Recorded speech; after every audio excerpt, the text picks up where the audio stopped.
Conti o pueblo que Jehová, conti o pueblo que Jehová,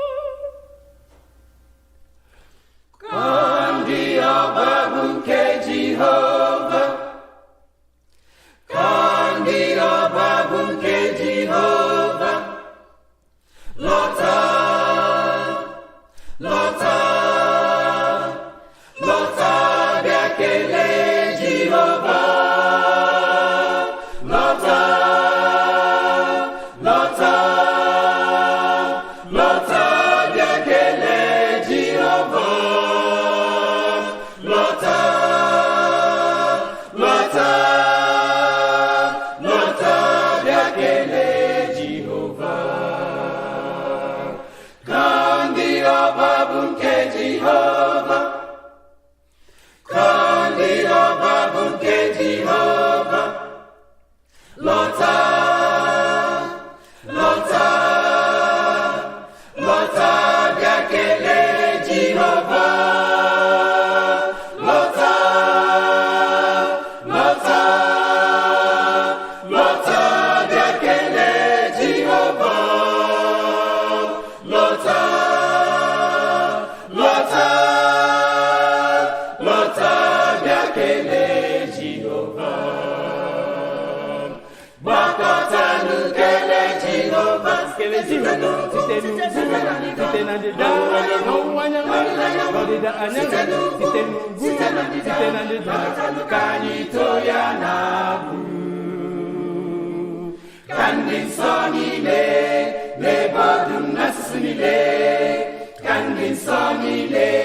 Nebadum nasunile nuwa lota lota lota lota lota lota lota lota kandi obabunge Jehovah, kandi obabunge Jehovah, lota lota lota lota. Lota, lota, lota, lota, lota, lota, lota, lota. Kandi obabunge Jehovah, kandi obabunge Jehovah, lota,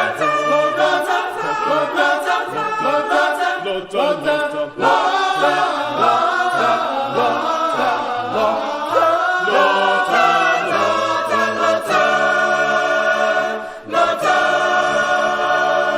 Chirinu unenuba akwara, chirinu unenuba akwara, chirinu unenuba akwara,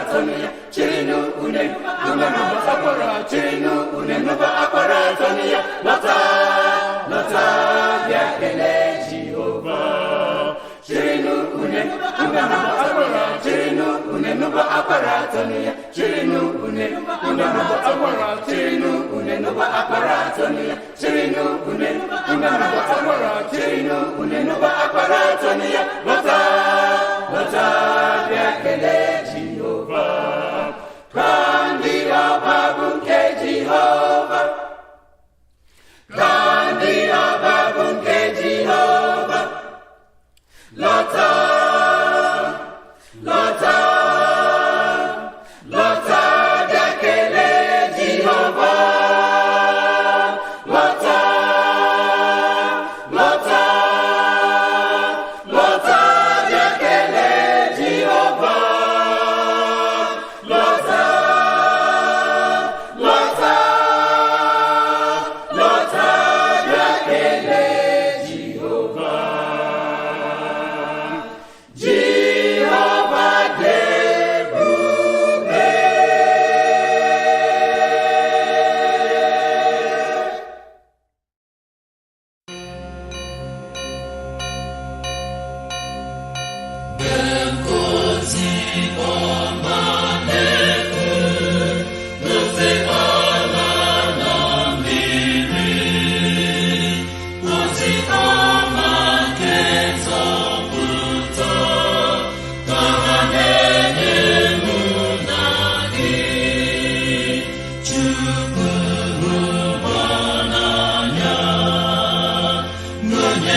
Chiomami Omokachi Ibu eze onye na-eme mma nara ekele nara otito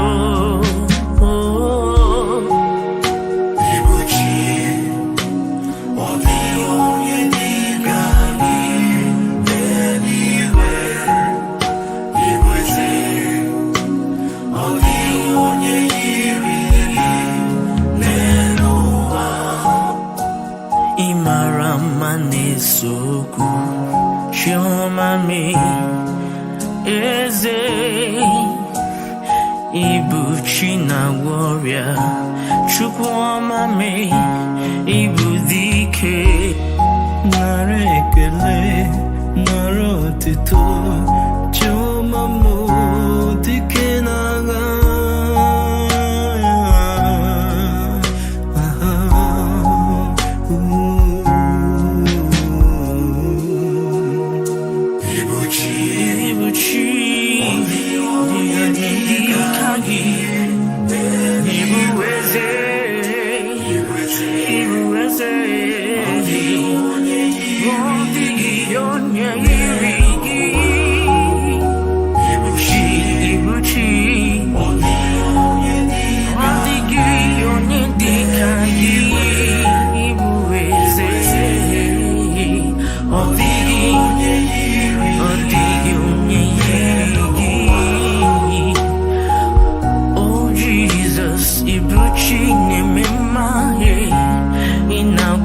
warrior in a little benny. Meha aburo garanyale no nyerani narekele choma min eze mo.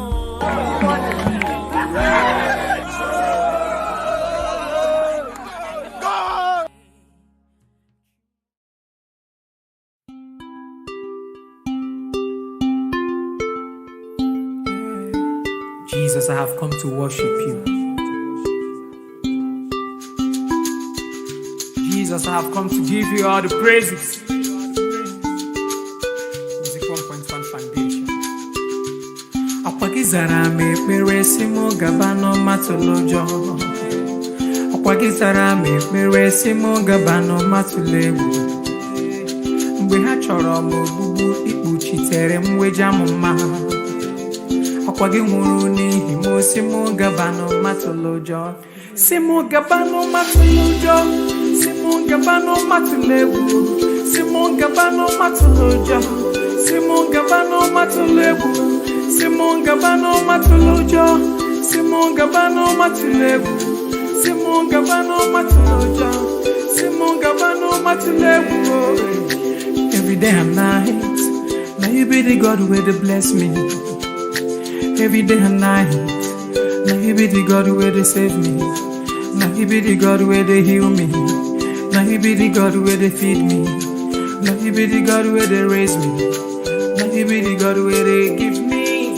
The one you simple, Akwagi gabano no matolojo. Olori hebiarilo, isim gabano no matulewu. Simo gabano matulewu. Simo gabano matulewu. Simo gabano matolojo. Simo gabano matulewu. Simo gabano matolojo. Simo gabano matulewu. Simo gabano matolojo. Simo gabano matulewu. Akwagizara me mere simo gabano matolojo. Akwagizara me mere simo gabano matulewu. Mgbe ha chọrọ m ogbugbu ikpuchitere m weja m mma. Akwagi nwụrụ n'ihi m osimo gabano matolojo.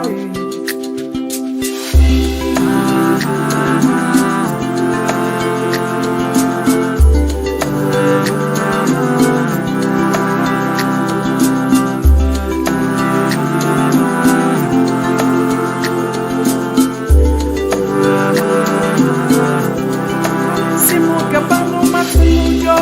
Simo gabano matulewu. Simo gabano matolojo. Simo gabano matulewu. Simo gabano matolojo. Simo gabano matulewu. Simo gabano matolojo.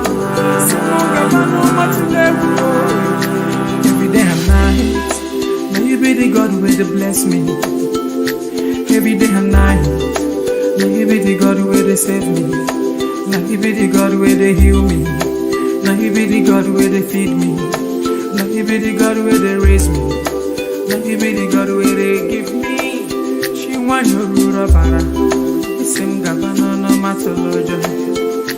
Jehovah Elijah. Isim gabano no matulewu. Matolojo. Matulewu. Magalazo blessings. Matolojo. Matulewu. Magalazo. Matolojo. Matolojo. Jesus, okaka, ekele diri Chineke, onye na-eme mma. Jehovah Jireh, ibu dike anyị na-aja gị mma. Jaya mma, jaya mma, jaya mma. Anyị na-aja gị mma n'ihi na ị mara mma. Obiọma gị o juru anya iwe gị gbanwe, ọ dịghị onye dịka gị. Alfa na Omega, anyị na-aja. Anyị na-aja gị mma n'ihi na ị mara mma.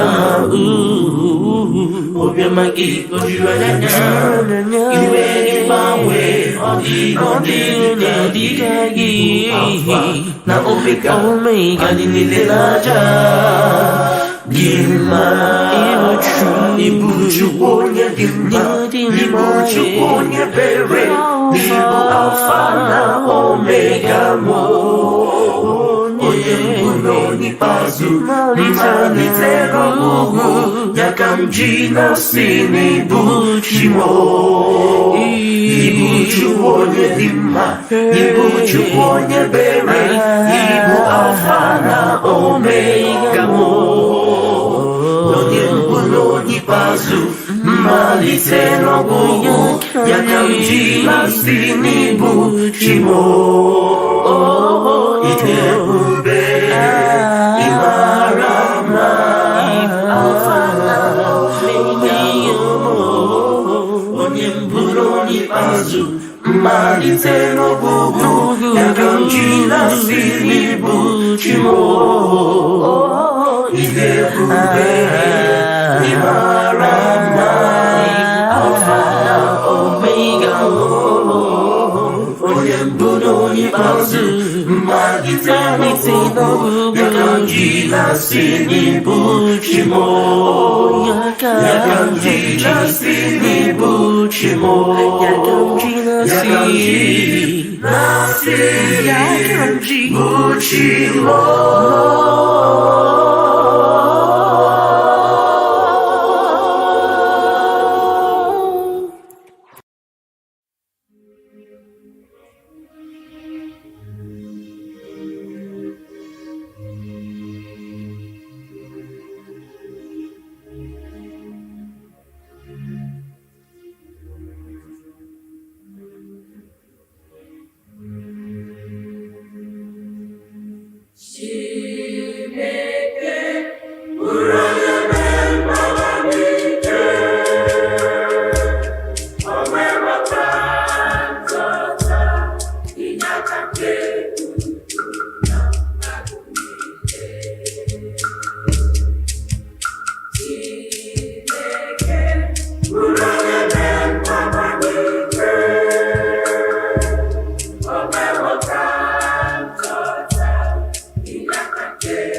onye achịla nwanne ya mgbe ọ na-ada, n'ihi na ọ dịghị onye nwere okwu ọ bụla eji akpọ onye achịla nwanne ya, onye achịla nwanne ya mgbe ọ na-ada, onye achịla nwanne ya mgbe ọ na-ada, n'ihi na ọ dịghị onye nwere okwu ọ bụla eji akpọ onye achịla nwanne ya, onye achịla nwanne ya mgbe ọ na-ada.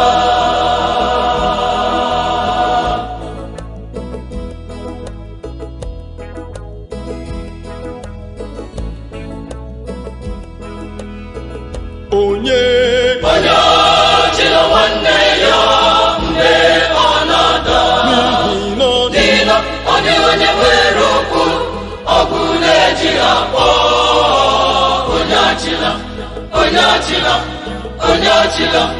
nwanne ya, onye achịla nwanne ya mgbe ọ na-ada, onye achịla nwanne ya mgbe ọ na-ada, n'ihi na ọ dịghị onye nwere okwu ọ bụla eji akpọ onye achịla nwanne ya, onye achịla nwanne ya mgbe ọ na-ada.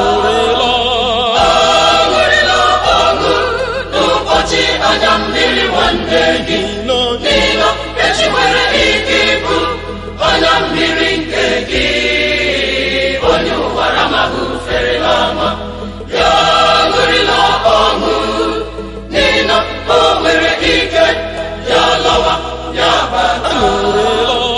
Aṅụrịla ọṅụ n'ụbọchị anya mmiri nwanne gị, n'ihi na echi nwere ike ịbụ anya mmiri nke gị.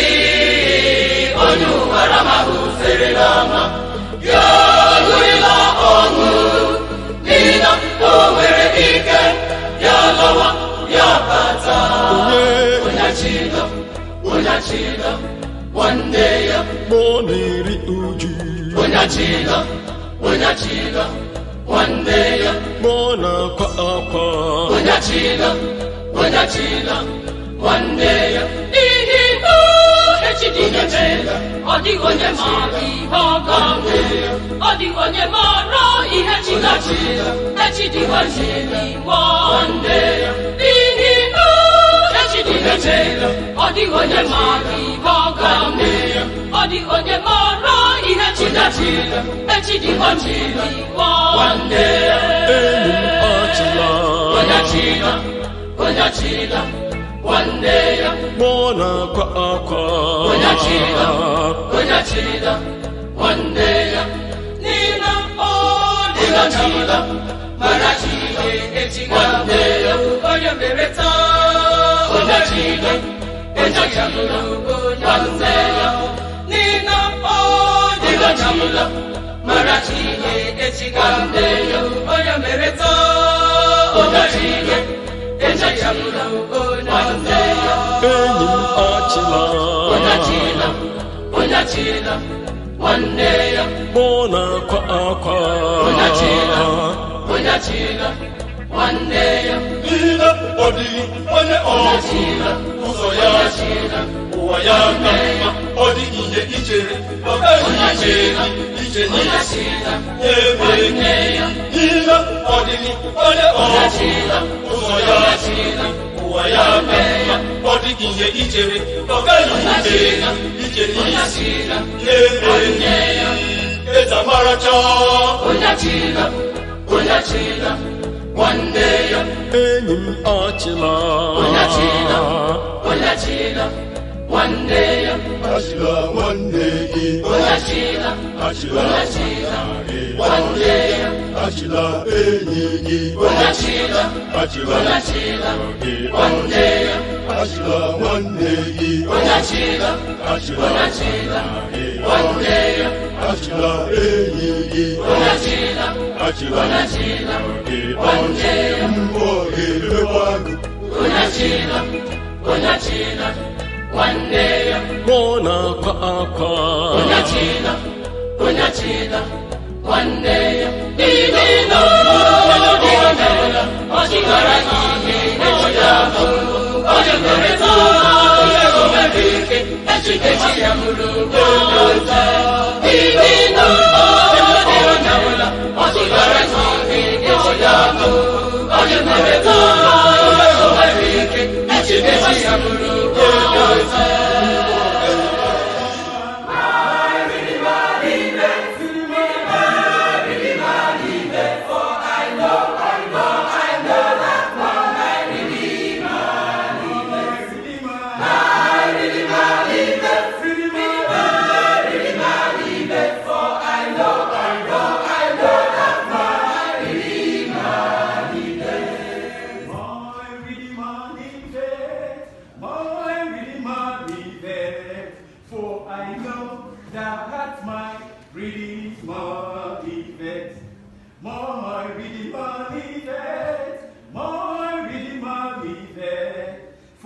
I know that my Redeemer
aka Abundant Praise to Our God. We're very excited that you took the time to spend your Sabbath afternoon with us. So we appreciate your commitment to fellowship with us this evening. And on behalf of the entire membership of First Igbo SDA Church, I welcome everyone here on Zoom, those that are joining us via Facebook, whether it's YouTube or any other platform that you are joining us today. We want to say welcome, and we hope that you will enjoy the program that we have for you today. Now, before we get into the program, I'm not going to do too much talking, but so before we get into the program, just a few housekeeping rules. So our performers this evening, they worked really, really hard to prepare for this day, and it would be amiss if we're unable to fully enjoy. So what I'm trying to say to you is, please keep your microphones muted at all times. If you want to respond to what you're hearing, if you want to say a loud amen, try to hold yourself a little bit. But there is a chat where you can utilize to type your amens, your hallelujahs, anything you want to say, you do it in the chat. That is your opportunity to engage and to be part of this program tonight. Our able technicians are working behind the scenes to avoid any background noise, but we really, really need your help to keep that going, to help us keep any distractions out of the way. Now, we do, however, would like to see your beautiful faces. So if you can turn on your cameras, this will tell us here that you are enjoying what you're hearing, what you're seeing. So please turn on your cameras so we know who we are worshiping with tonight. Now, without further ado, we're gonna get straight into the program of the night. And this first section that we're going to have for you, the theme is Trust in the Lord. So every song you will hear to this moment will be centered around trusting in the Lord. So we will have performances from First Igbo. You will hear 2 songs from First Igbo, and then we will also hear from Divine Vocals, the Igbo Hymn Chorale, and Akawanna. I hope I pronounced that right. Akawanna will be the last performance for this section. So first we will have our opening prayer by Elder Nnamdi Oriako, and then we'll get into the music. Happy listening. Thank you for your presence today to enjoy this beautiful program. I just want to remind us about what it's written in the book of Psalms, chapter 95, 1-3. It says, "Oh, sing to the Lord a new song, for he has done marvelous things. His right hand and his holy hand have gained him the victory. The Lord has made known his salvation. His righteousness he has revealed in the sight of the nations."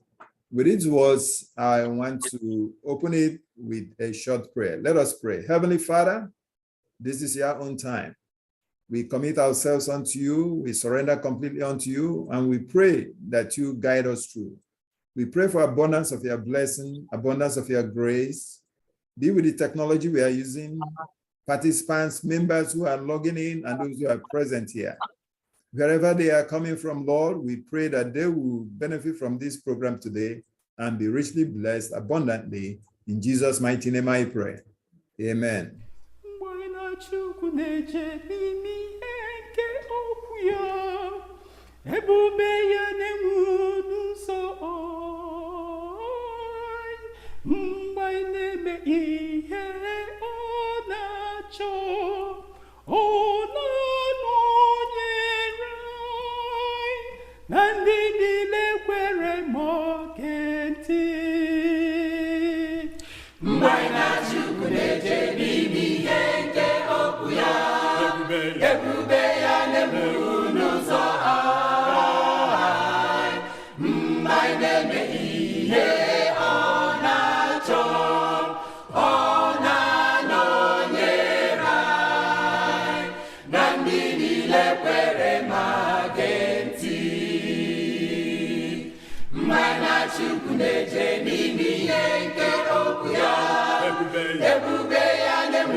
kwere ma gee ntị.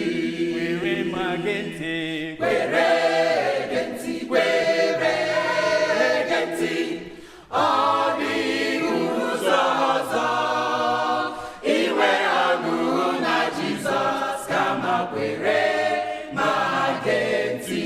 Kwere ma gee ntị. Kwere gee ntị, kwere gee ntị. Ọ dịghị ụzọ ọzọ inwe ọṅụ na Jizọs kama kwere ma gee ntị. Gbana Chukwu na-eje n'ime ihe nke okwu ya, ebube ya na-enwu n'ụzọ anyị. Gbanye n'ihe ọ na-achọ, ọ na-anọnyere anyị na ndị niile kwere ma gee ntị.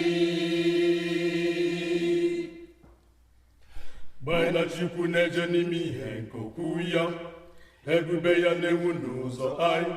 Mgbe anyị na-eme ihe ọ na-achọ, ọ na-anọnyere anyị na ndị niile, na ndị niile, na ndị niile kwere ma gee ntị. Gbana Chukwu na-eje n'ime ihe nke okwu ya, ebube ya na-enwu n'ụzọ anyị. Mgbe anyị na-eme ihe ọ na-achọ, ọ na-anọnyere anyị na ndị niile, na ndị niile, na ndị niile kwere ma gee ntị. Gbana Chukwu na-eje n'ime ihe nke okwu ya, Ebube ya na-enwu n'ụzọ anyị. Mgbe anyị na-eme ihe ọ na-achọ, ọ na-anọnyere anyị na ndị niile, na ndị niile na ndị niile kwere ma gee ntị. Gbana Chukwu na-eje n'ime ihe nke okwu ya, ebube ya na-enwu n'ụzọ anyị. Mgbe anyị na-eme ihe ọ na-achọ, ọ na-anọnyere anyị na ndị niile, na ndị niile na ndị niile kwere ma gee ntị. Gbana Chukwu na-eje n'ime ihe nke okwu ya, ebube ya na-enwu n'ụzọ anyị. Mgbe anyị na-eme ihe ọ na-achọ, ọ na-anọnyere anyị na ndị niile, na ndị niile, na ndị niile kwere ma gee ntị. Gbana Chukwu na-eje n'ime ihe nke okwu ya, ebube ya na-enwu n'ụzọ anyị. Mgbe anyị na-eme ihe ọ na-achọ, ọ na-anọnyere anyị na ndị niile, na ndị niile, na ndị niile kwere ma gee ntị. Gbana Chukwu na-eje n'ime ihe nke okwu ya, ebube ya na-enwu n'ụzọ anyị. Mgbe anyị na-eme ihe ọ na-achọ, ọ na-anọnyere anyị na ndị niile, na ndị niile, na ndị niile kwere ma gee ntị. Gbana Chukwu na-eje n'ime ihe nke okwu ya, ebube ya na-enwu n'ụzọ anyị. Mgbe anyị na-eme ihe ọ na-achọ, ọ na-anọnyere anyị na ndị niile, na ndị niile, na ndị niile kwere ma gee ntị. Gbana Chukwu na-eje n'ime ihe nke okwu ya, ebube ya na-enwu n'ụzọ anyị. Mgbe anyị na-eme ihe ọ na-achọ, ọ na-anọnyere na ndị kwere ma gee ntị. Gbana Chukwu na-eje n'ime ihe nke okwu ya, Ebube ya na-enwu n'ụzọ anyị. Mgbe anyị na-eme ihe ọ na-achọ, ọ na-anọnyere anyị na ndị niile, na ndị niile, na ndị niile kwere ma gee ntị. Gbana Chukwu na-eje n'ime ihe nke okwu ya, ebube ya na-enwu n'ụzọ anyị. Mgbe anyị na-eme ihe ọ na-achọ, ọ na-anọnyere anyị na ndị niile, na ndị niile, na ndị niile kwere ma gee ntị. Gbana Chukwu na-eje n'ime ihe nke okwu ya, ebube ya na-enwu n'ụzọ anyị. Mgbe anyị na-eme ihe ọ na-achọ, ọ na-anọnyere anyị na ndị niile, na ndị niile, na ndị niile kwere ma gee ntị. Gbana Chukwu na-eje n'ime ihe nke okwu ya, ebube ya na-enwu n'ụzọ anyị. Mgbe anyị na-eme ihe ọ na-achọ, ọ na-anọnyere anyị na ndị niile, na ndị niile, na ndị niile kwere ma gee ntị.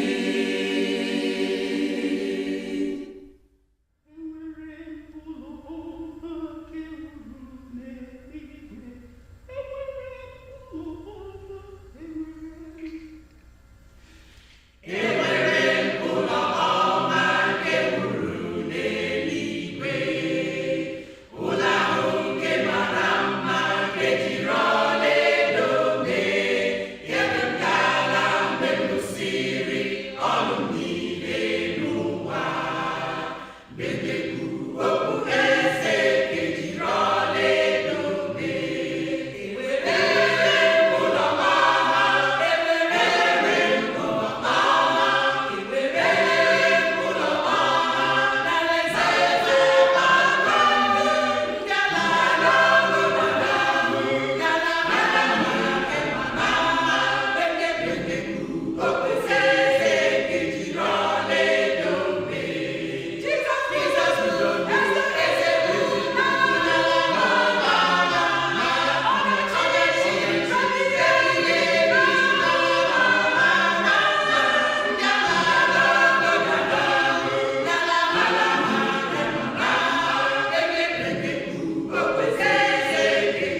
ndị enyi m genu ntị ụmụnna m genu ntị onye nke na-ata egwu Chukwu anya Jehova dị n'arụ ya onye ọbụla nke na-achụso ya Jehova ga-emegide onye ahụ ndị enyi m genu ntị ụmụnna m genu ntị onye nke na-ata egwu Chukwu anya Jehova dị n'arụ ya onye ọbụla nke na-achụso ya Jehova ga-emegide onye ahụ ọ dịka ya bụ onye nche n'ọnụ ụzọ ama eze eji akpọ ya Gateman Heman bụ onye ukwu osote eze vice president na Medo Pesha Mordecai bụ onye nche n'ọnụ ụzọ ama eze eji akpọ ya Gateman Heman bụ onye ukwu osote eze vice president na Medo Pesha ya gafewa n'ụzọ ama eze onye ọbụla na-akpọrọ ya isi ala Mordecai n'odeshe ya gafewa n'ụzọ ama eze onye ọbụla na-akpọrọ ya isi ala Mordecai n'odeshe Heman na-akpọkeshiwa Heman na-erejishiwa I will show you I will teach you I will deal with you aga m eme ihe mmecha ihe ya mara n'osota eze mbụ n'ezi ya gafewa n'ụzọ ama eze onye ọbụla na-akpọrọ ya isi ala Mordecai n'odeshe ya gafewa n'ụzọ ama eze onye ọbụla na-akpọrọ ya isi ala Mordecai n'odeshe Heman na-akpọkeshiwa Heman na-erejishiwa I will show you I will teach you I will deal with you aga m eme ihe mmecha ihe ya mara n'osota eze mbụ n'ezi ndị mmadụ abịa gwa Mordecai okwu Mordecai agbawanye Heman mbawa mba obi fere ya nzi onye ọ tụrụ aka onye ahụ anwụọdịla ndị mmadụ abịa gwa Mordecai okwu Mordecai agbawanye Heman mbawa mba obi fere ya nzi onye ọ tụrụ aka onye ahụ anwụọdịla Heman onye ntikpo Heman amaghị isi na Jehova bụ eze Heman onye ntikpo Heman amaghị isi na-achụ nwa ọkụkọ mmadụ Heman onye ntikpo Heman amaghị isi na Jehova bụ eze Heman onye ntikpo Heman amaghị isi na-achụ nwa ọkụkọ mmadụ Mordecai jekuru Esta na ndị Juu niile ha niile wefọdụ mkpụrụ ụbọchị atọ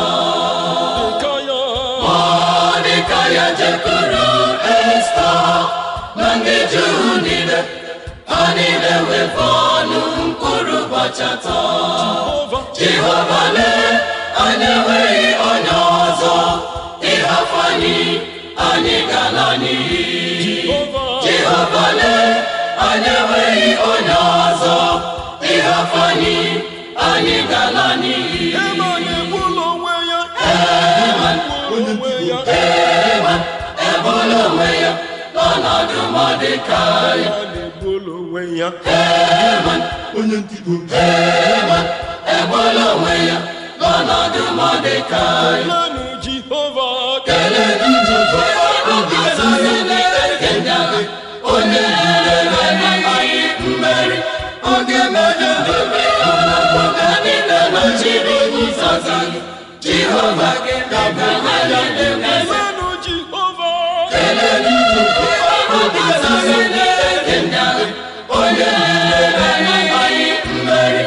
oge mere obodo niile nọchiri ụzọ gị Jehova ga-eme ka ha niile gbaselu Jehova kelee Jehova kelee Jehova onye ukwu onye nyere anyị mmeri onye na-atụ ụjọ ka Jehova bụ kelee ya ọlaka ya dịrị kelenụ Jehova kelee Jehova onye nyere anyị mmeri oge mmeri obodo niile nọchiri ụzọ gị Jehova ga-eme ka ha niile gbaselu Jehova kelee Jehova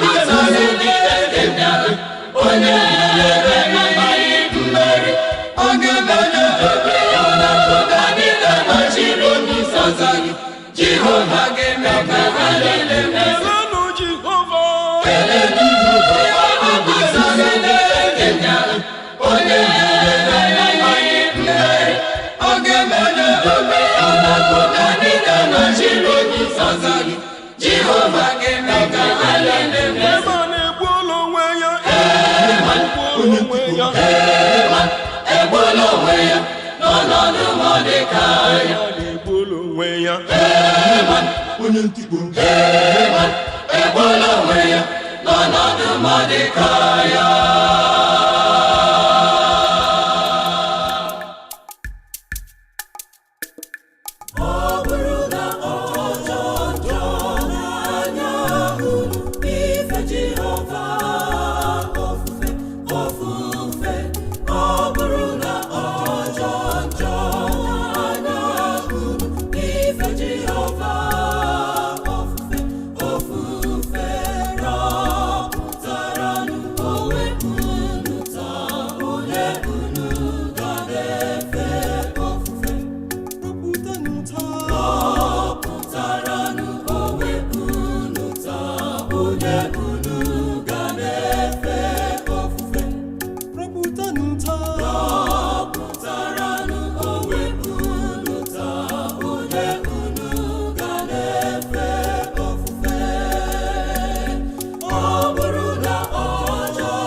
Taken from Psalm 145, verse 1 to 3. I will exalt thee, my God, O King, and I will bless thy name forever and ever. Every day will I bless thee, and I will praise thy name forever and ever. Great is the Lord, and greatly to be praised, and his greatness is unsearchable. The next set, the theme is God is great. Our singers will be the Solomon Singers, Ben Ritchie, Chica, Solomon, Benson, and next the Solomon Singers.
Lord, I've come to you with my alabaster box to thank you.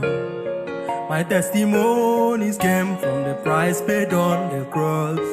Oh, I don't even know what I did to deserve this kind of love. Oh, I don't even know what I did to deserve this kind of love. Oh, a million tongues of testimonies is not enough for all you've done.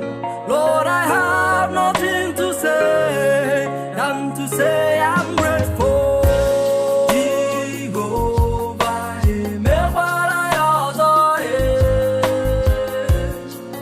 Jehovah,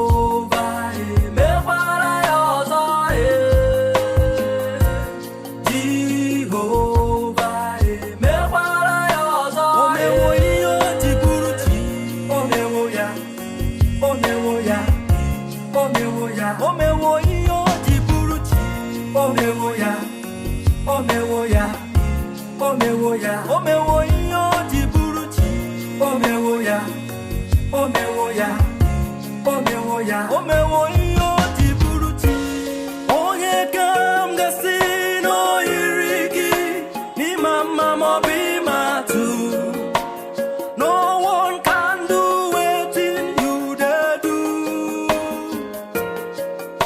Your grace has overwhelmed me. Your love has swept me off my feet. Ikuni baby anulerenu. Kaima maya siri. When they ask me say, now who they bless me? Baba na you. Now who they give me joy abundantly? Baba na you. When they ask me say, now who they favor me? Baba na you. Tell me which kind of loving be this? When they ask me say, now who they bless me? Baba na you. Now who they give me joy abundantly? Baba na you. When they ask me say, now who they favor me? Baba na you. Baba na rekele nile, kanile negiyo. Jehovah, mekwala yozo, mekwala yozo. Jehovah, mekwala yozo. Jehovah, mekwala yozo. Omewo iyo jiburuti, omewo ya, omewo ya, omewo ya, omewo iyo jiburuti, omewo ya, omewo ya, omewo ya, omewo iyo jiburuti, omewo ya, omewo ya, omewo ya, omewo iyo jiburuti. Jehovah, mekwala yozo,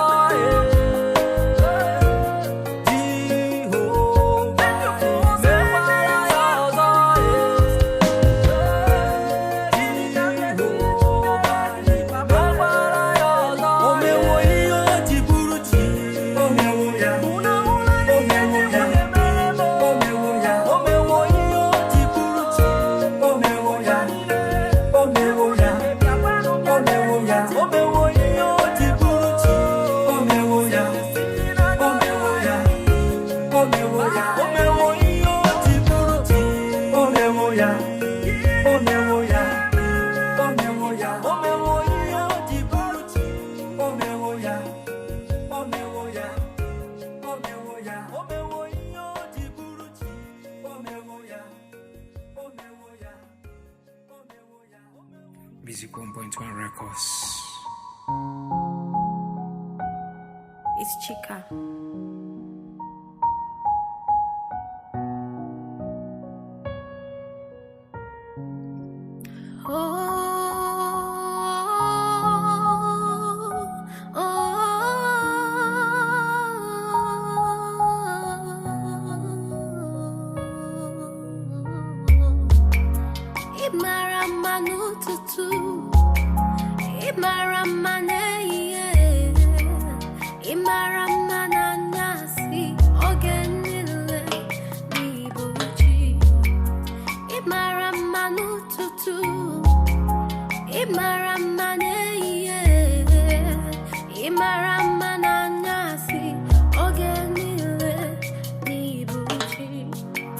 From the east to the west to the north and south, my God, you reign forevermore.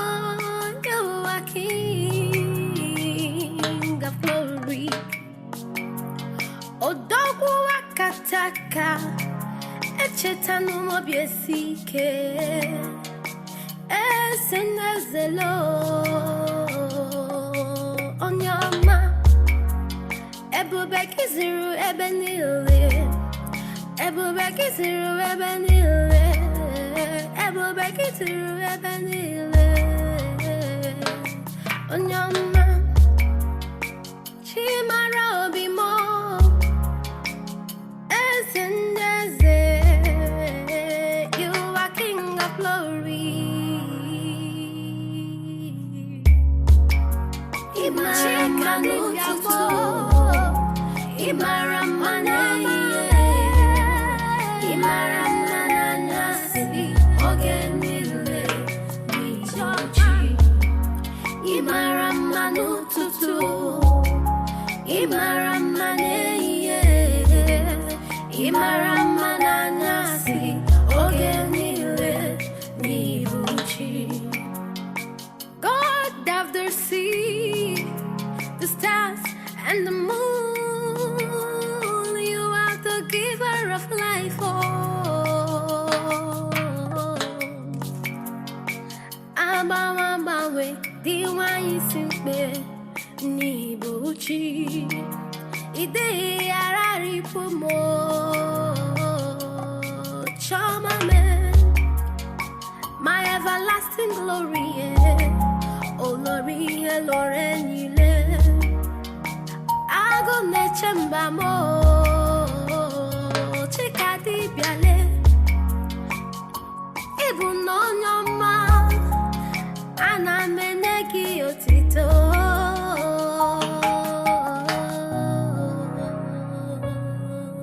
Nyama, Imaramanu Tutu, Imaramane.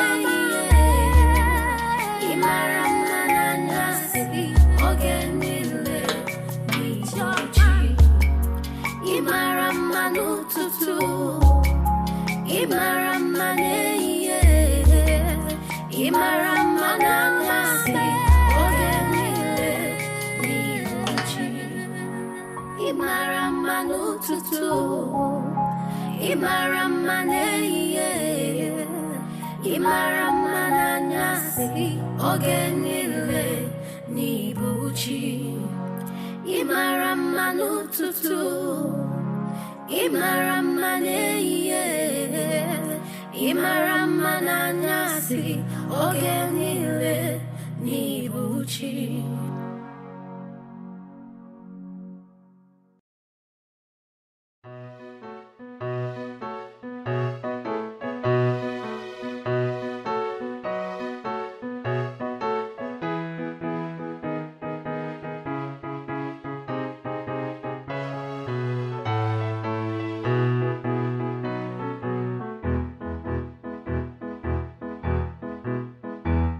So then Christ Jesus bụ onye nwe anyị aha dị nsọ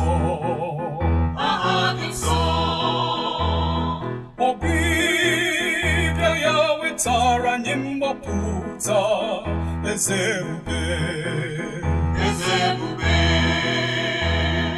ọ bụ ya gbapụtara anyị na njọ eze ebube maka ịhụnanya ya n'ebe anyị nọ eze ebube too ya toonu Chineke toonu Chineke tobenu ya alleluya tobenu ya alleluya toonu Chineke tobenu ya alleluya toonu Chineke toonu Chineke tobenu ya alleluya tobenu ya alleluya toonu Chineke tobenu ya alleluya toonu Chineke toonu Chineke tobenu ya alleluya tobenu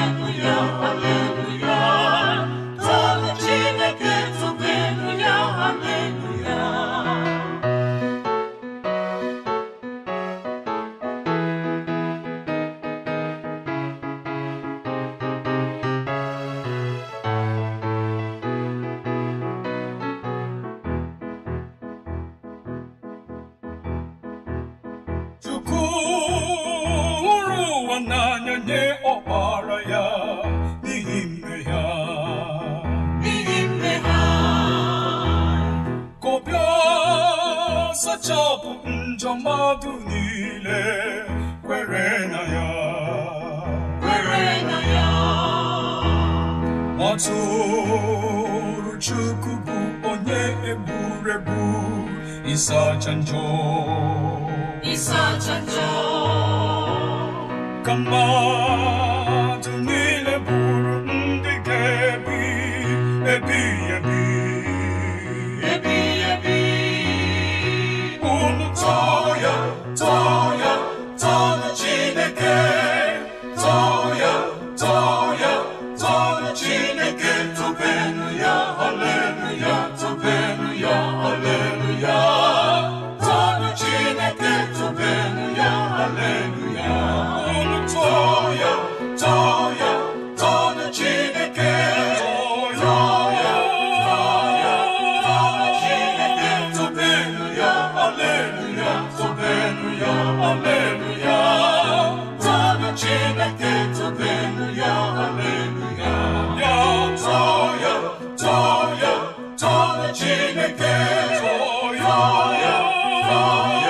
tọọ Chineke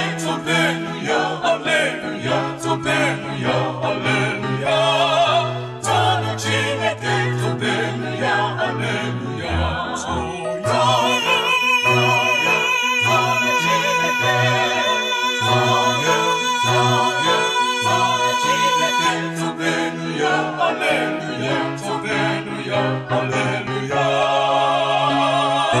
tọọ Chineke tobenu ya haleluya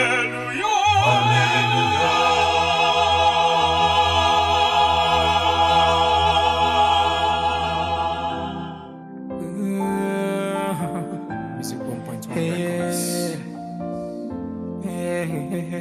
Blessings. Mleanya n'iru mmụọ, mleanya n'azụ, ebe niile bụ sọ ngọzi, arụ m niile bụ ngọzi. Mleanya n'iru mmụọ, mleanya n'azụ, ebe niile bụ sọ ngọzi, arụ m niile bụ ngọzi.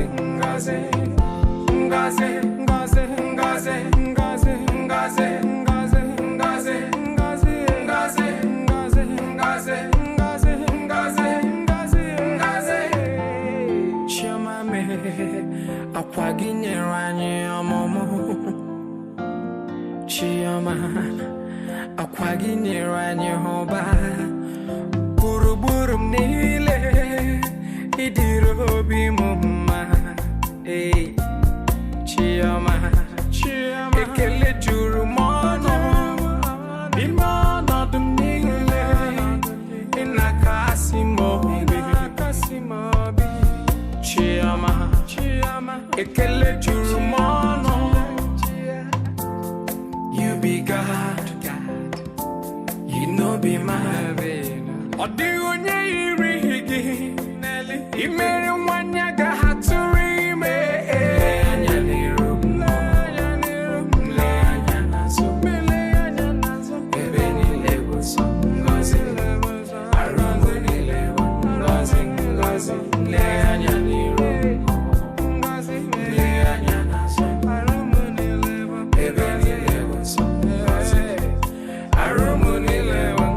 mgbe olileanya m gwụrụ, sọ gị ka m kpọrọ chi, inyere m olileanya, arụ m bụ sọ ngọzi. Ya mere m ji ete egwu ọma, ji agụ egwu ọṅụ Chukwu, ọnụ m juru na-ekele ọjịja mma mbuli elu ka m jiri bịa n'iru gị. Ọ dịghị onye dị ka gị. Mleanya n'iru, mleanya n'azụ, ebe niile bụ sọ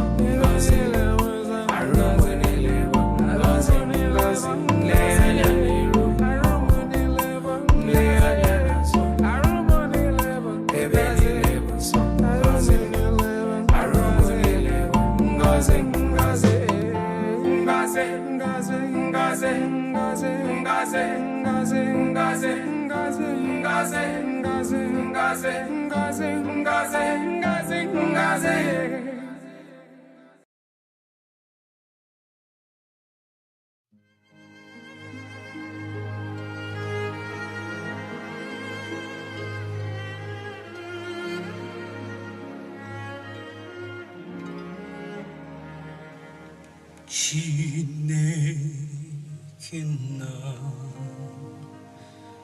Wemna Tugari Uche Nuanile Kolwa Kagi Mere Nampa Andu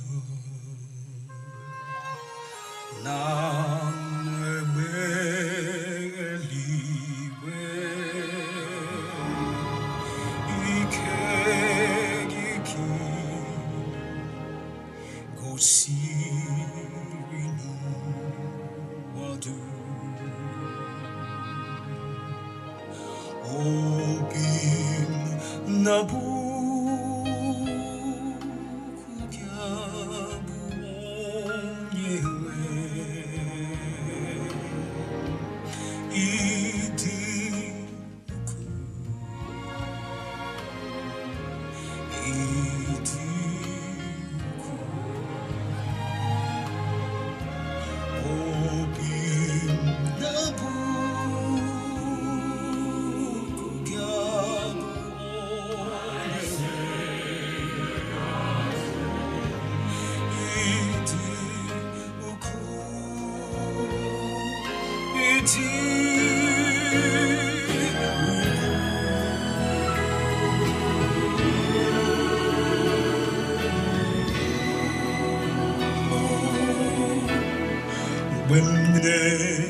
Chita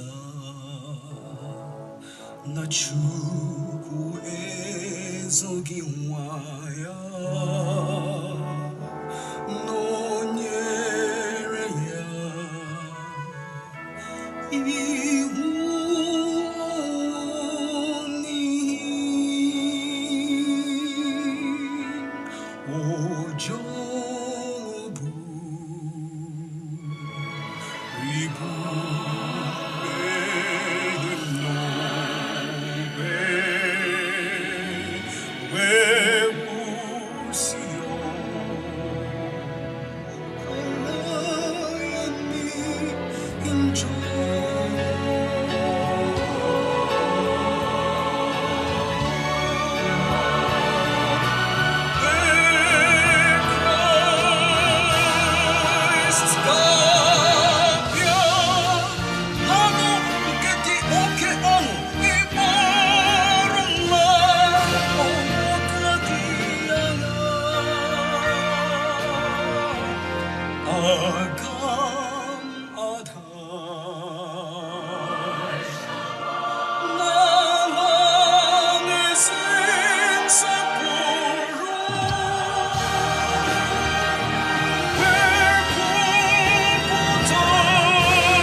Amen and amen. Since everyone is muted, I'm going to clap for that section of music that we heard, because that was just amazing. Every time I hear the Solomon singers, especially, it just does something to my heart. So I was very blessed to hear them tonight.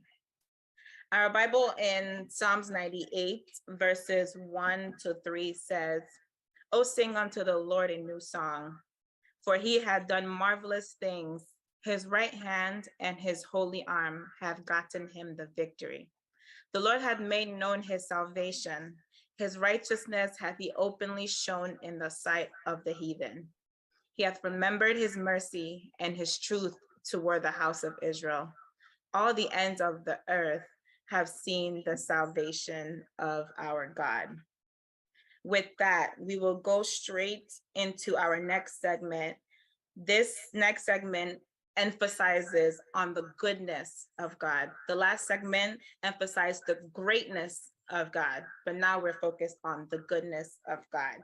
We will hear from our First Igbo SDA Church, our host church, Divine Vocals, Blossom Vocals, and the Eminent Choir. Relax, enjoy. We have so much more in store for you.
nuba akwara tonuya chirinu une nuba akwara chirinu une nuba akwara tonuya chirinu une nuba akwara chirinu une nuba akwara tonuya lota biakele Jehovah kandi ababunke Jehovah kandi ababunke Jehovah lota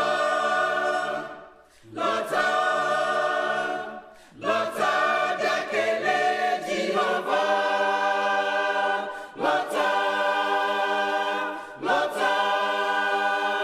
lota biakele Jehovah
Tolonye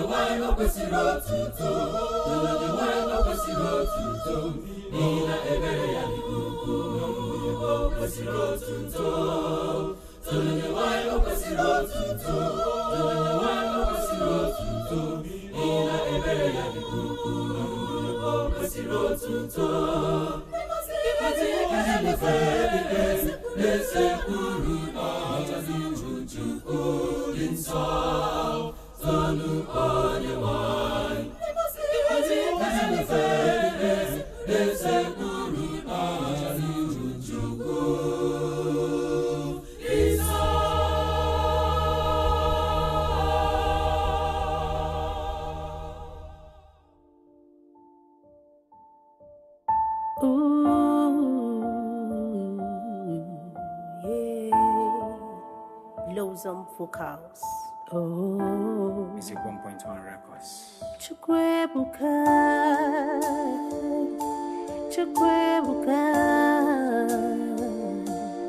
oh, yeah. Ngechi obintoki, yeah. Gebulia Gelu, Ordigonie Dikaki, Chimo, you're a faithful God. I've been longing for you, Lord. I've been waiting on you. I would never leave your side, 'cause I'm forever for you. Ibuchim, you would never leave my side. You're my Lord, you're my King, you're my strength, and I'll be kind on you. Chukwokike, Eben Baba Mo, Chukwebuka, Obigonye Dikagi, Chukwokike.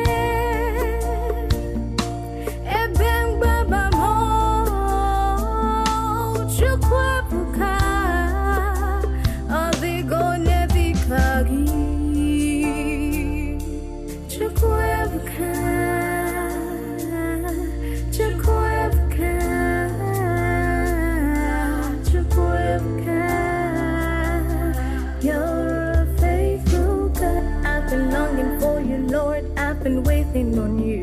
I would never leave your side, 'cause I'm forever for you. Ibuchim, you would never leave my side. You're my Lord, you're my King, you're my strength, and I'll be kind on you. Ngechi obintogi,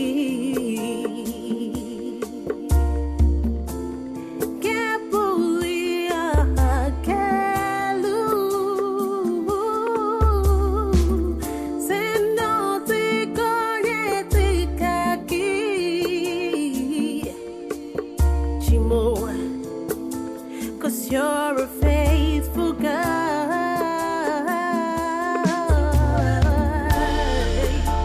Say it, Chukwebuka.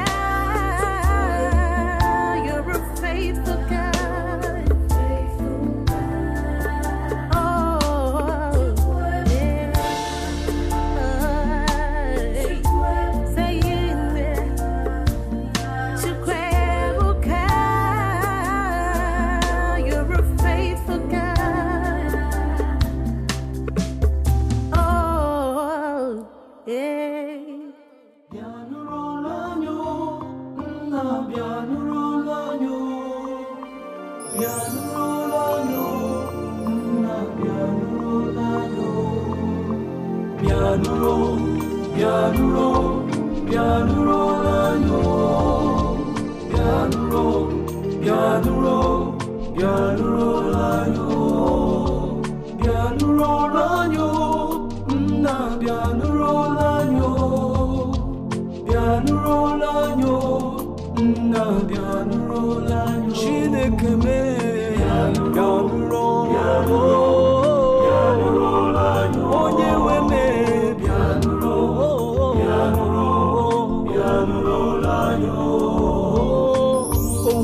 mmadụ ga-akarị ike Chukwu o nweghị mgbe ike mmadụ ga-akarị ike Chukwu Chineke onye kere ụwa ya nụrụ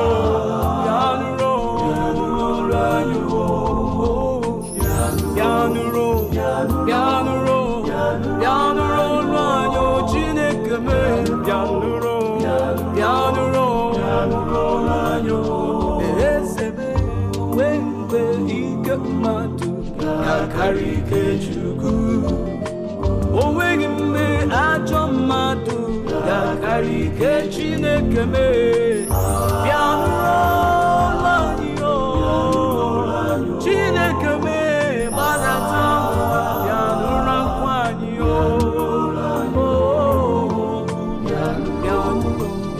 bịa nụrụ anyị eze mmiri anyị bere Chineke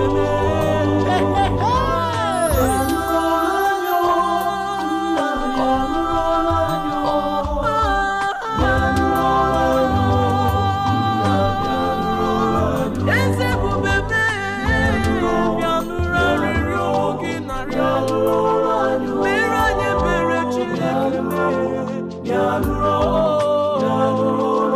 Chineke nna m bịa nụrụ eze amara bịa nụrụ ihe mebiwo mgbe ike mmadụ ga-akarị ike Chukwu asị m na o nweghị mgbe ajọ mmadụ ga-akarị ike Chineke bịa nụrụ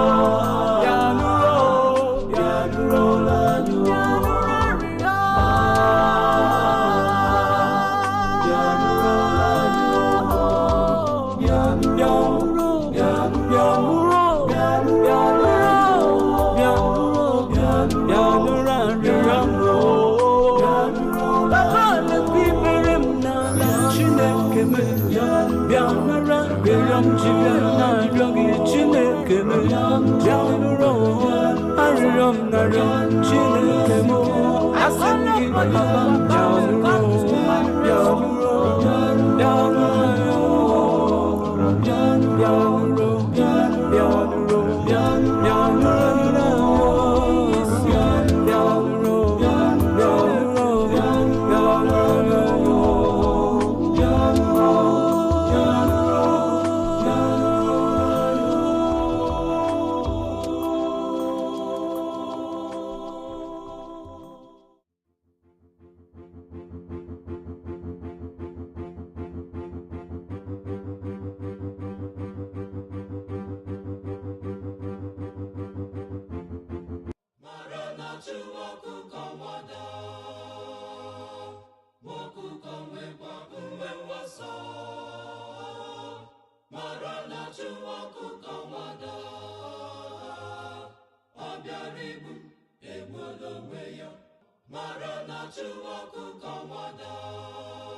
onye ahụ nke na-ebili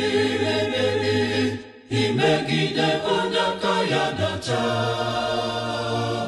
mara na chi ọkụkọ wada ọkụkọ nwekwa nwe ngwọsọ mara na chi ọkụkọ wada ọ bịara igbu egbuola onwe ya onye ahụ nke na-ebili imegide onye aka ya dacha mara na chi ọkụkọ wada ọkụkọ nwekwa nwe ngwọsọ mara na chi ọkụkọ wada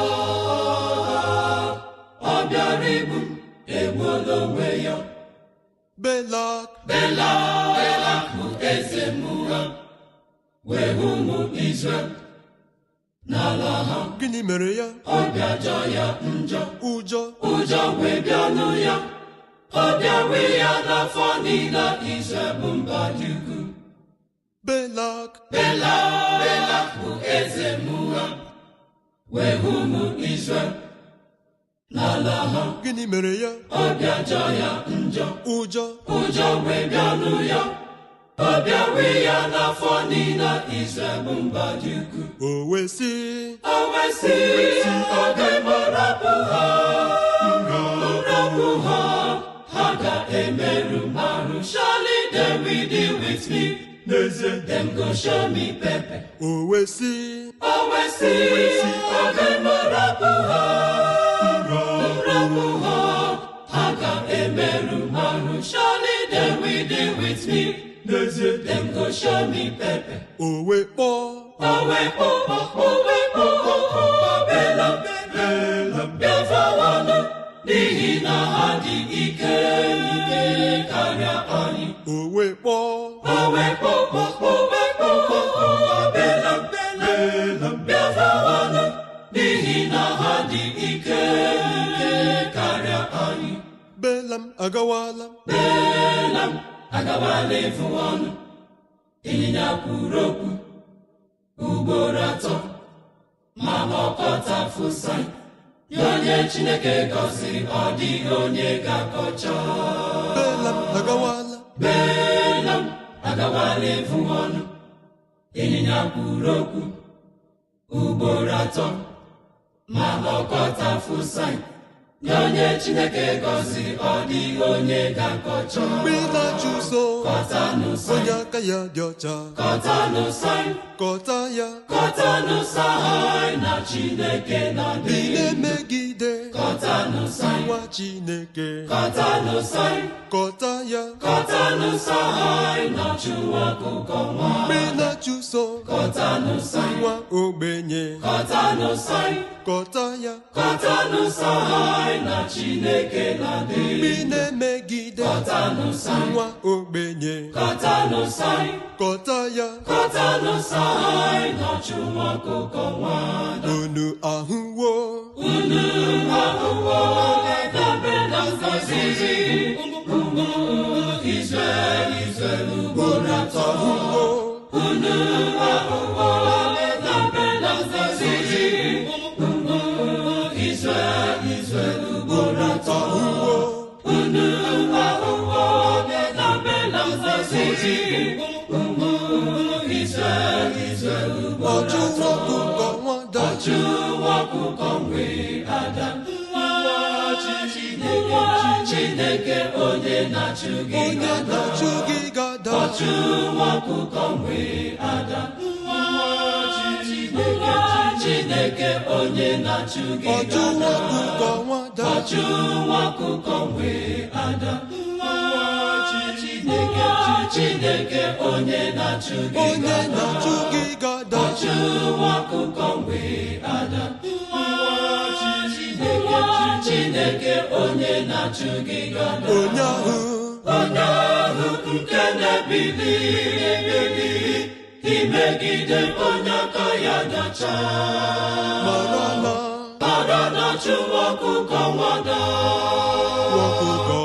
Ọkụkọ nwekwa uwe nwọsọ, mara na chụ ọkụkọ nwada.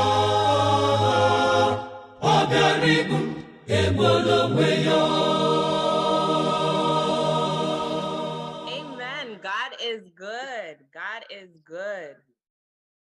Our Bible reading will be taken from Psalm 136, verse 1 to 3.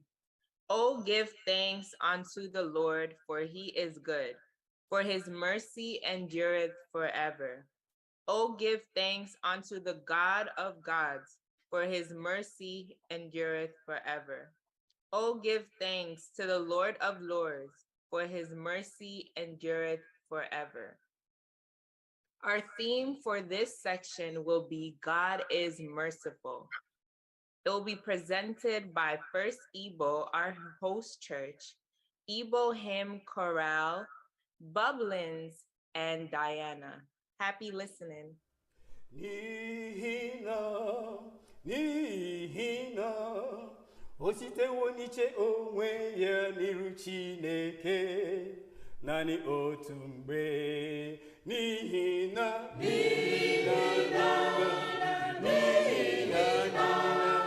o sitewo n'iche onwe ya n'iru Chineke dịka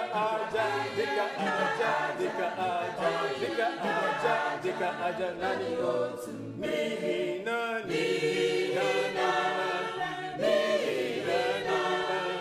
o sitewo n'iche onwe ya n'iru Chineke dịka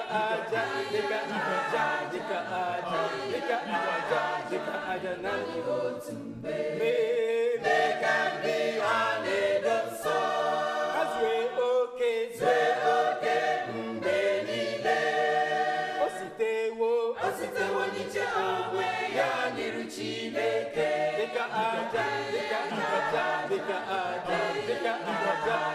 aja naanị otu mgbe ka ndị a na-edo nsọ ha zue oke mgbe niile o sitewo n'iche onwe ya n'iru Chineke dịka aja naanị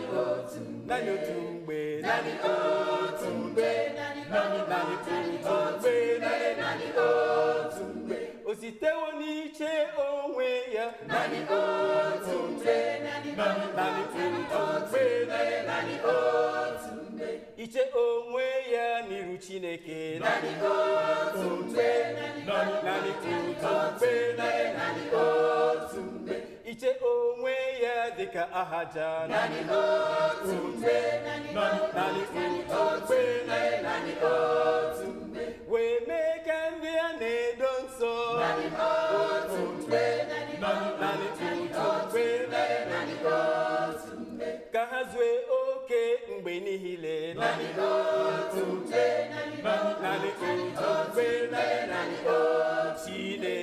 Chineke nke udo ya onwe ya dozukwasị n'ụzọ ọzọ Chineke nke udo ya onwe ya dozukwasị n'ụzọ dum ka edebezukwa mmụọ unu na mkpụrụ obi unu na-arụ unu dum na-adịghị tụta n'ọbịbịa nke Onyenwe anyị Jizọs Kraịst ka edebezukwa mmụọ unu na mkpụrụ obi unu na-arụ unu dum na-adịghị tụta n'ọbịbịa nke Onyenwe anyị Jizọs Kraịst Chineke nke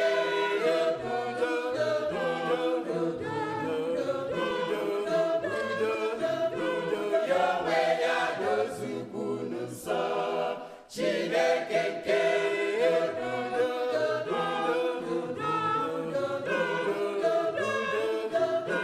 ya onwe ya dozukwu n'ụzọ dum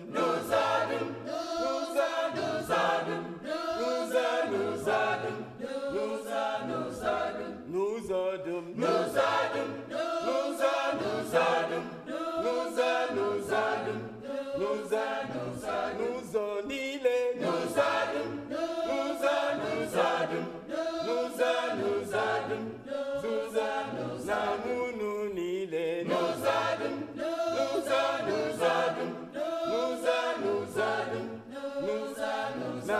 unu niile n'ụzọ dum na unu niile n'ụzọ dum na unu niile n'ụzọ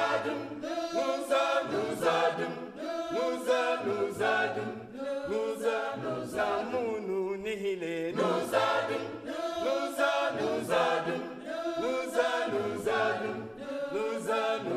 dum Chineke nke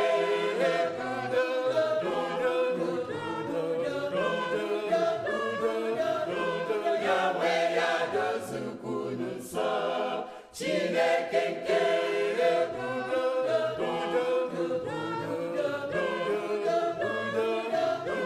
ya onwe ya dozukwu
Music 1.1 Records.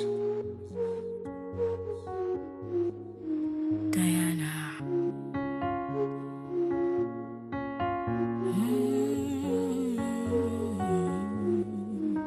Sing. Through the fire, through the storm, darkness and waves, His love never fades.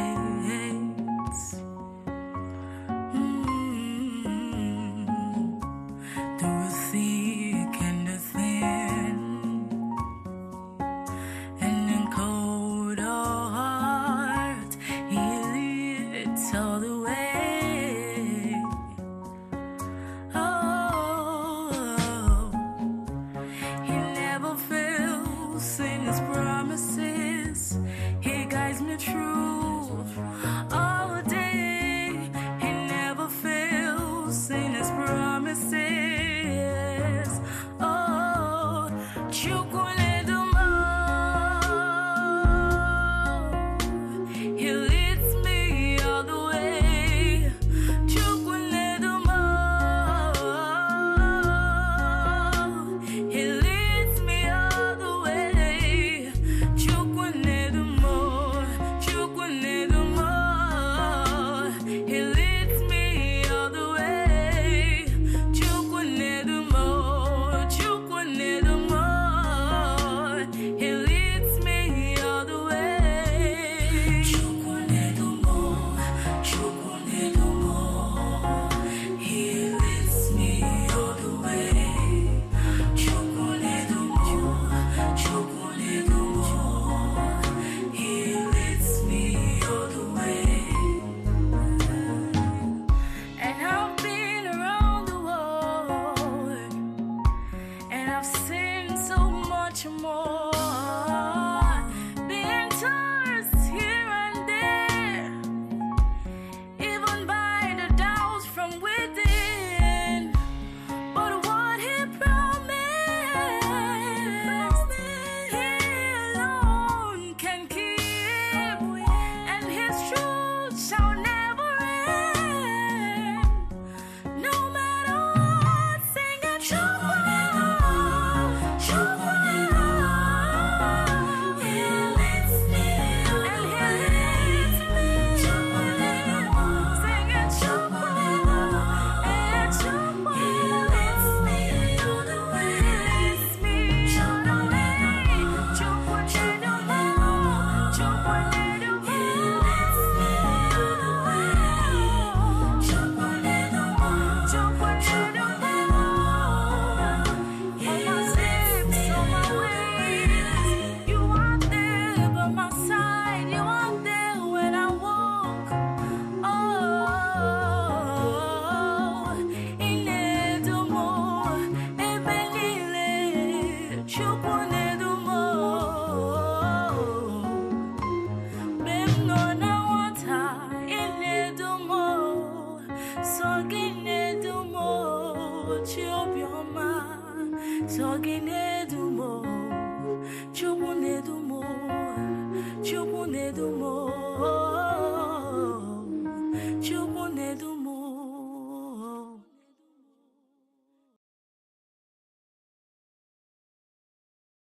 Abundant praise to our God. And you might ask me, what's abundant praise to our God? It's all about that experience with Jehoshaphat.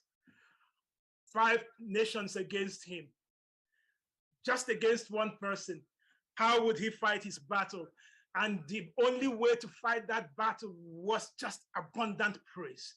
Because as he praised the Lord, as the people praised the Lord, the Bible says that the Lord now went out fighting the battle for them. Because when you go into 2 Chronicles chapter 2, verse 20-22, it said, as they began to sing and to praise the Lord, the Lord set ambushes against the people of Ammon, Moab, Mount Seir, who had come against Judah, and they were defeated. That is what abundant praise to our God is. your war, your problem, your situation, whatever it is, as you praise the Lord, as you render praises unto him, blessings come down to you. Abundant blessings will come down, because as you send up abundant praises, abundant blessings will be coming down. And that which you felt would be impossible becomes possible. Abundant praises to our God. I don't know what your battle is. I don't know what your situation is. I don't know. But I know a God that when you praise him, he will send down blessings. And that which you felt you would be defeated, you will become the conqueror. You will become the victor. You will not be the victim. You will not be defeated. Rather, you will come home with abundant praises unto our God and abundant blessings unto you. My brother, my sister, my family members, abundant praises 2022 is just to give you the strength to press on, to give him praises, and just to know that the battle is not yours. It is the Lord's. And the battle with the Lord is a battle of overcomers, because the commander of the army of the Lord is the one leading. Brethren, we're so glad you are here with us to witness abundant praises unto our God. But no, you will not be, you will be going home today with abundant blessings. But make it your character, make it your way of life, make it your duty. Do not say my situation is above praises. He says in all things, praise the Lord. It is good, it is bad, the enemy is against you, your sickness, the doctor is trying to write you up and write you off. No, God is not done with you. He still will give you the blessings. So my brother, just know that you, plus the Lord, you are a victorious person. My sister, you have lost that loved one. My brother, that loved one is no longer there. Send up blessings. He will still comfort you. What is your situation? Remember the experience with Jehoshaphat. He came home, now praising the Lord. Continue praising him, and he will continue blessing you.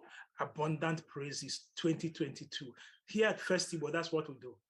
That's who we are, and that's what we live for, and that's what you're witnessing. We invite you, come, pray with us, be with us, join us, be with, and then your blessings will keep flowing down. Abundant blessings are praises to our God, all the praises to him, and all the blessings unto you. Be blessed, and your blessings will flow and continue to flow. God bless you. As we now come to this final part, abundant, you have heard God is great, God is good, that he's worthy to be trusted. But now, as we end up, let's end on abundant blessings, our abundant praises to our God. Sing on, bring on the other group as we conclude this section and the program. The Lord send you blessings now and forever. Amen. Amen.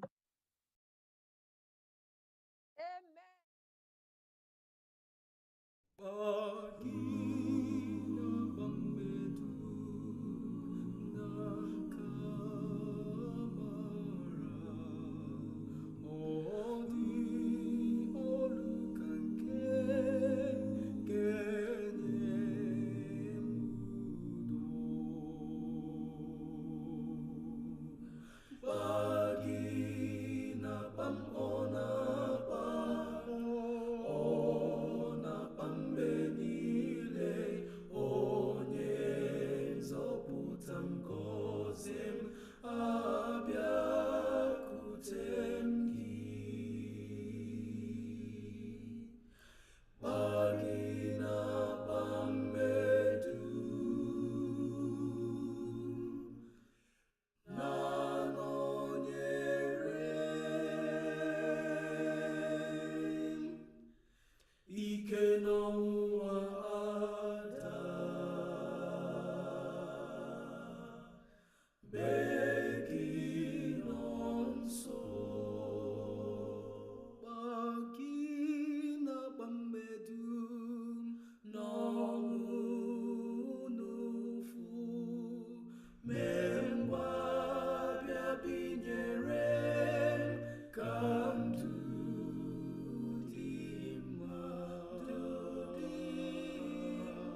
nzọpụta m gọzie m abịakwute m gị gba gị na-agba mmedum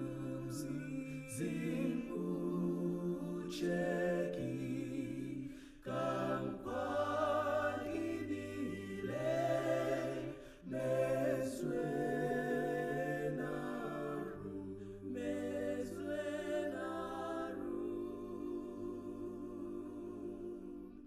gba gị na-agba ọ na-agba mgbe niile onye nzọpụta m gọzie m abịakwute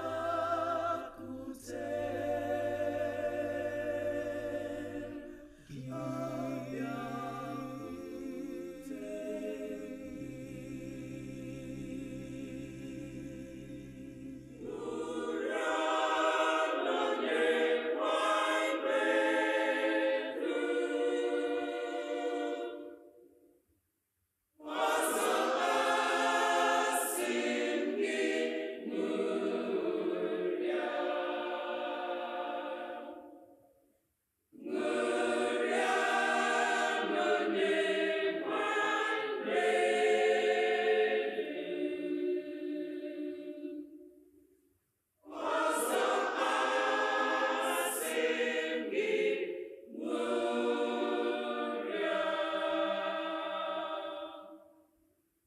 Gloria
Nancy. Music 1.1 Records. Chioma mo, Chionyebere.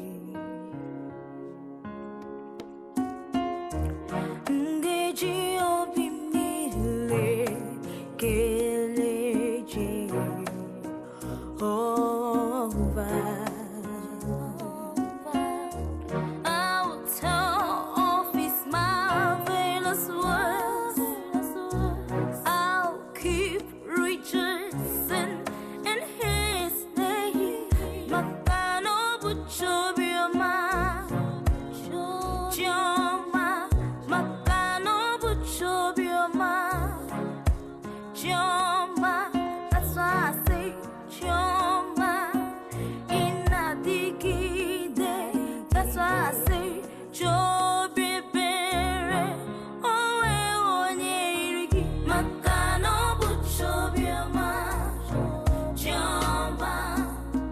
Makano buchobioma, Chioma. Makano buchonine, Chioma. Makano buchobioma, Chioma. He's a miracle walking God. He's the King of Kings and Lord of Lords. Odigichi kedigagi, Chioma. Inachire baby, Chioma me. That's why I say Chioma. Inadigide. That's why I say Chobibere. Owe onye irigi. You are so kind. You are so merciful, Lord. I bow down before your throne. Chioma me. Makano buchobioma, Chioma. Chioma. Chioma. Chioma. Chioma me. Chioma. Makano buchonine, Chioma. Makano buchobioma, Chioma mo. Makano buchobioma, Chioma. Chioma. Makano buchobioma mo, Chioma. Makano buchonine, Chioma. Makano buchobioma, Chioma.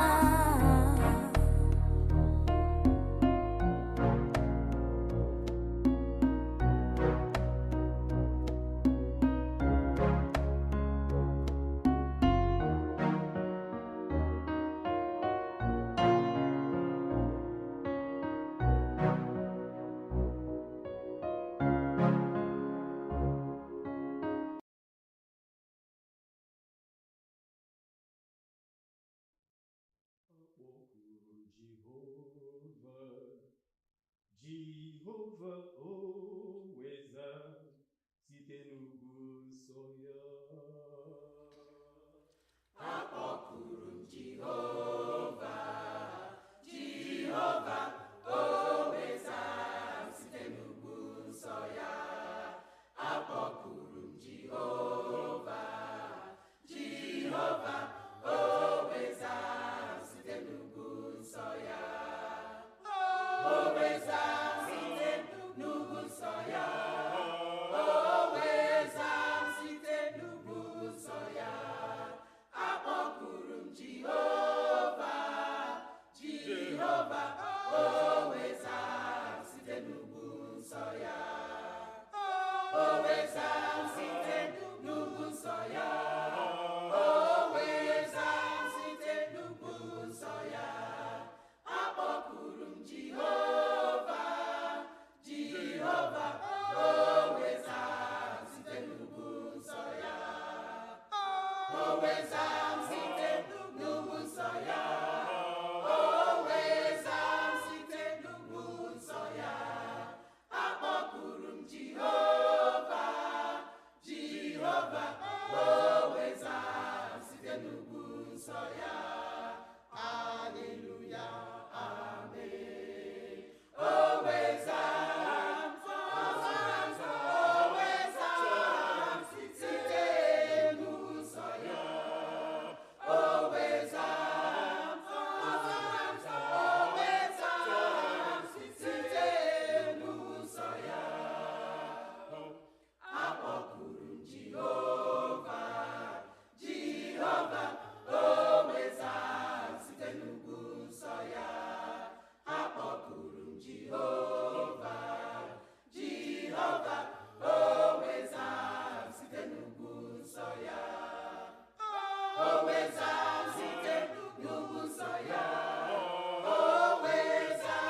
together. What a joy to have spent this time with all of you. And I am here just to thank you for being here.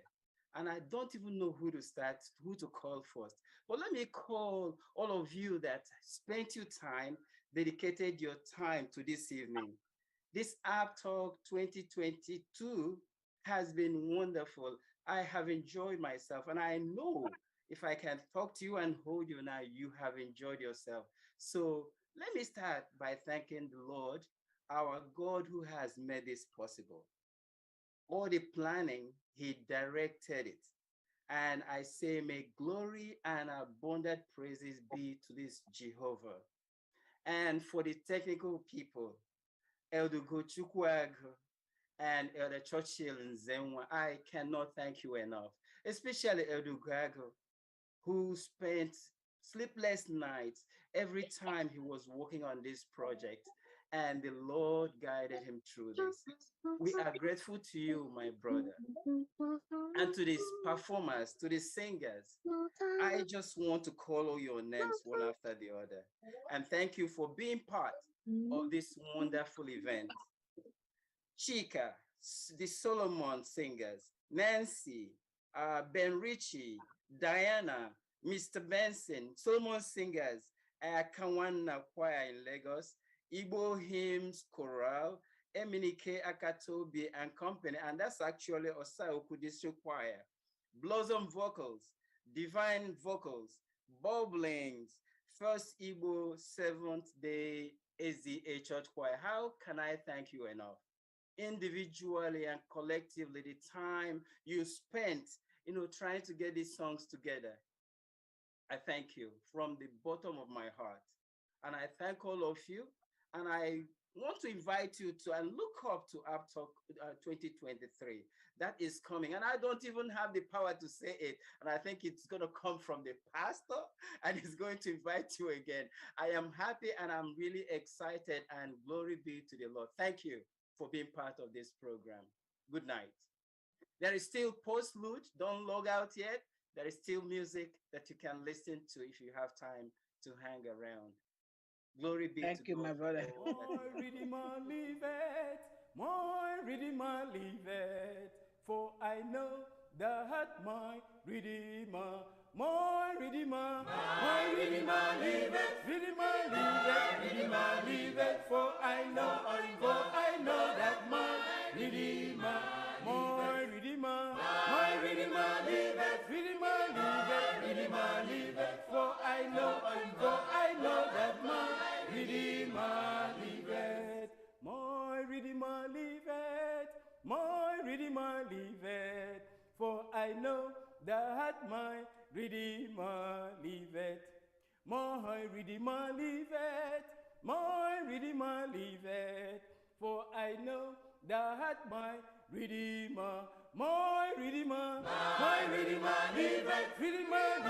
Redeemer liveth, for I know that my Redeemer liveth, my Redeemer liveth, Redeemer liveth, for I know that my Redeemer liveth, Redeemer liveth, Redeemer liveth, for I know that my Redeemer liveth, Redeemer liveth, Redeemer liveth, for I know that my Redeemer, my Redeemer liveth, Redeemer liveth, for I know that my Redeemer,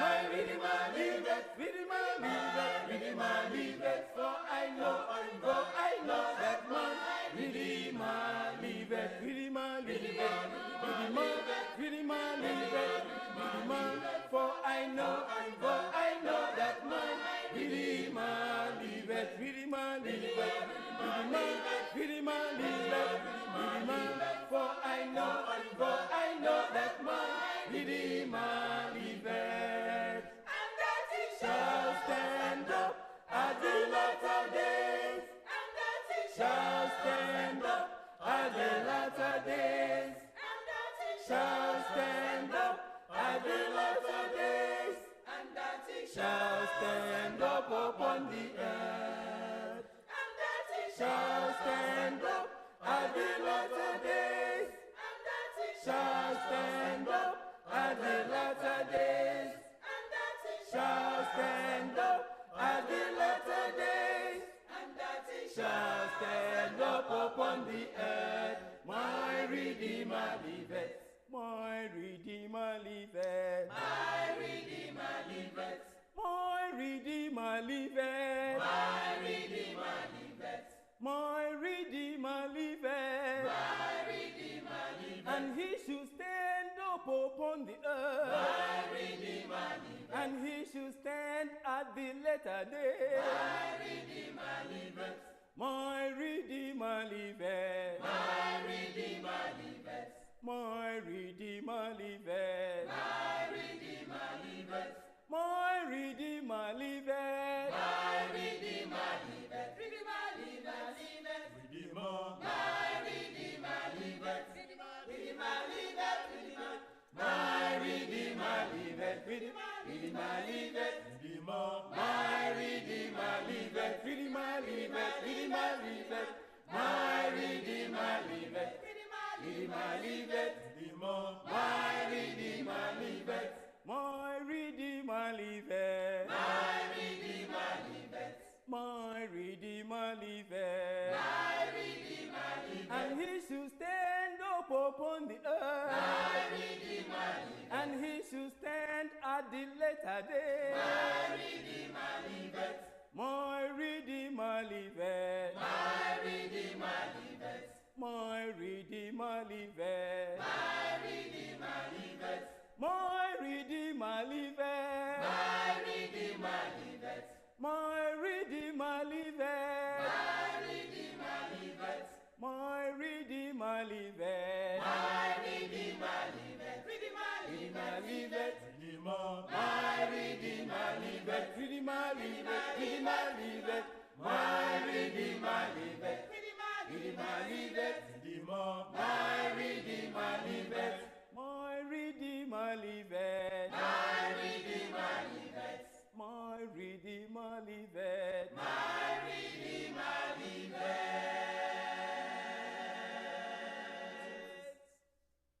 And that brings us to the end of our program. We are your humble host, Izinewo Kocha, Chinaza Oriaku, and special thanks to our technician, Elder Ugo Agu. We thank you all for joining us tonight. We were blessed. I'm sure you were blessed as well. And we will just take our closing prayer from Pastor Kezie and Pastor Ivan Wateringa. Has been Thank you for highlighted coming. until Aptog 2023. I want to keep you in the word, and I leave you with these promises. Take a pen, write this down. Take your pen, write this down, and it is from 1 Thessalonians 5:16 to 18. 1 Thessalonians 5, verses 16 to 18. It says, rejoice always, pray without ceasing, in everything give thanks, for this is the will of God in Christ Jesus for you, for me. In everything give thanks and rejoice. Again, I say rejoice. This is what abundant praise to our God is.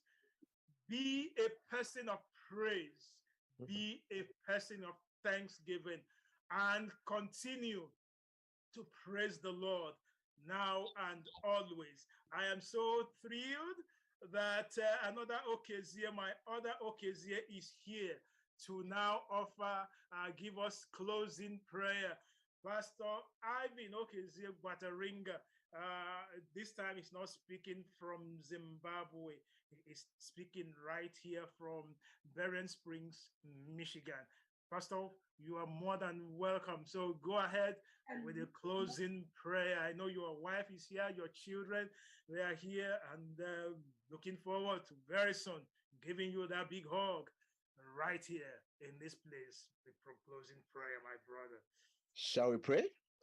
Our Father who art in heaven, beloved Lord, we come before the throne of grace. Thank you for giving us an opportunity to come and praise and give you all glory and honor for the great things that you have done for us. We thank you for the glorious that is come to our ears, the decibels that have fallen on our hearts as we listen to people giving praise through song. May you bless each soloist. May you bless the group. May you bless those who are behind the curtains. May you bless those who are sitting just to hear the beautiful, wonderful, wonderful words, the words of life through music. Thank you once again for this opportunity to come and sit at your feet and listen to a sermon in music. Thank you once again for everything that you have done for us. To you, my beloved friends, those who are under the dictates of my voice, the listeners of the music, those who are giving us music, those who are behind the scenes, I say to you in final benediction, have faith in God. His promises are true. Have faith in God. He has never lost a battle. Have faith in God. He'll give you peace, peace in your heart and peace in your home. Have faith in God. All things are possible through him who gives us strength. Have faith in God, because everything that has breath must praise the Lord. Thank you once again for giving us this opportunity. In Jesus' name, let all the saints say amen. Amen. Now to him. Amen. Amen. Amen. Able to keep you from stumbling and to present you faultless before the presence of his glory with exceeding joy. To God, our Savior, who alone is wise, the glory and majesty, dominion and power, both now and forever. And let everyone say, Amen. Amen. Amen. Amen. Amen. What a wonderful night.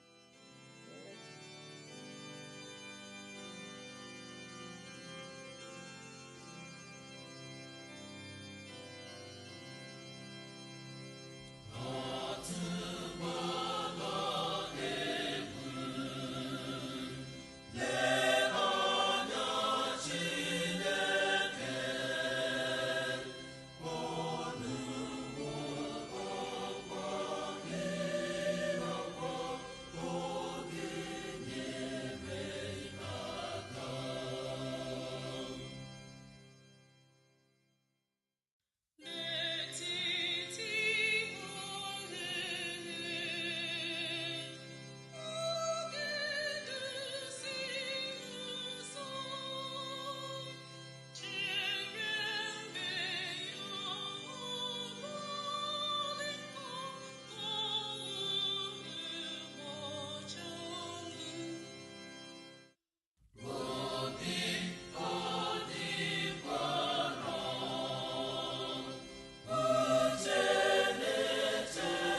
Classic 1.1 Records.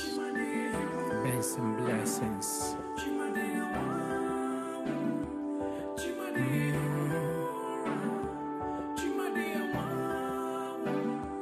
Every day and night I walk to the valley, shadow of death. I fear nobody, I fear no evil, I fear no demon.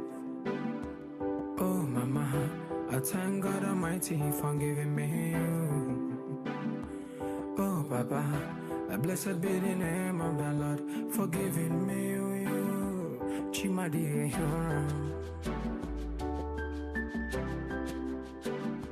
Chimadi,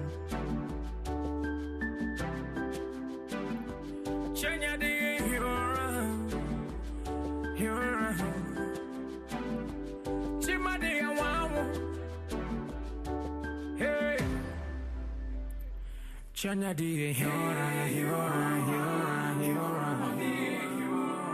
Imana chima de ga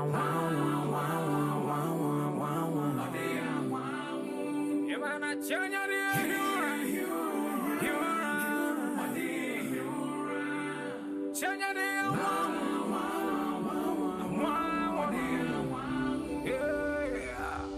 No weapon from the enemy shall prosper. No amount of war from the enemy will prevail in my life. Hey.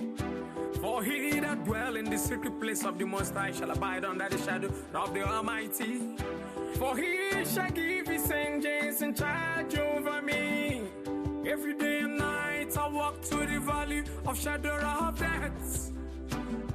I fear no evil, I fear no demon, I fear nobody. Oh, Mama, I thank God Almighty for giving me you. Oh, Papa, blessed be the name of the Lord for giving me you. Chimadi, a hero, a hero.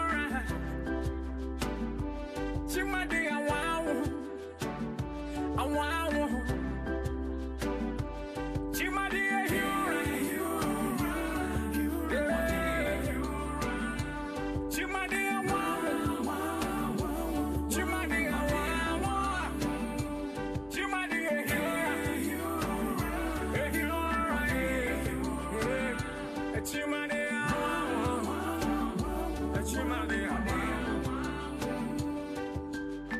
If I have ever had another God, if not the Jehovah, let the intentions of my enemies prevail. And if I have never had another God apart from the Jehovah, then cast your wrath upon my enemies. Chimade wow. Yeah. I'm not Chimade Hora.